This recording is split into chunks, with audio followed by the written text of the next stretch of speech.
Compare the graph of y equals f of x to the graph of y equals x squared, then graph y equals f of x.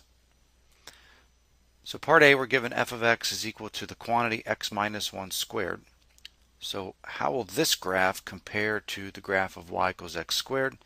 Because of the minus 1 in parentheses with x, this graph will be shifted 1 unit to the right. So we'll take the points of x squared and shift them 1 unit to the right.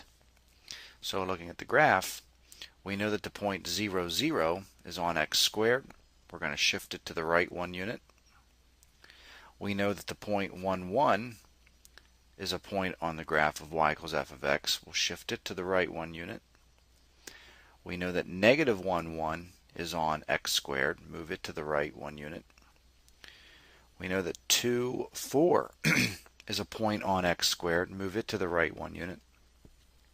And finally, negative 2, 4 is a point on y equals x squared, and we'll move it to the right 1 unit. And now we'll draw our parabola. And there's the graph for part A. Part B, we have f of x equals x squared minus 2, and the effect of this minus 2 will be to move all of the points of x squared down 2 units. So what would that graph look like? The point 0, 0 is on x squared. We'll move it down 2 units. 1, 1, move it down 2 units. Negative 1, 1, down 2 units. 2, 4 will move down 2 units. And negative 2, 4 will move down 2 units. And we'll connect these dots with a parabola. And this gives us the graph of part B.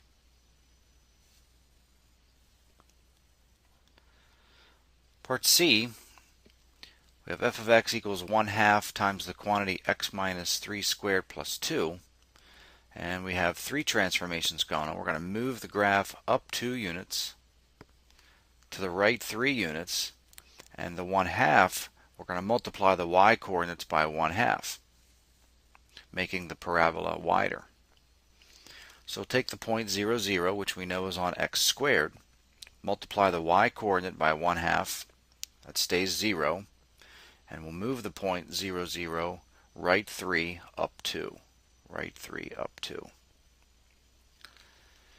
We know the point 1, 1 is on x squared, so we'll take the y coordinate of 1 multiplied by 1/2, we get 1/2. So now we're at 1, 1/2, and we'll move it right 1, 2, 3 up 2.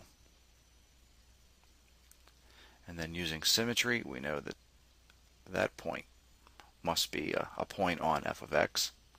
The point 2, 4, which is on x squared, we'll take that y coordinate, cut it in half, that puts us at 2, 2. We'll move it to the right 3 up 2, and then again use our symmetry, and we'll connect those dots with a parabola. So there's the graph of part C.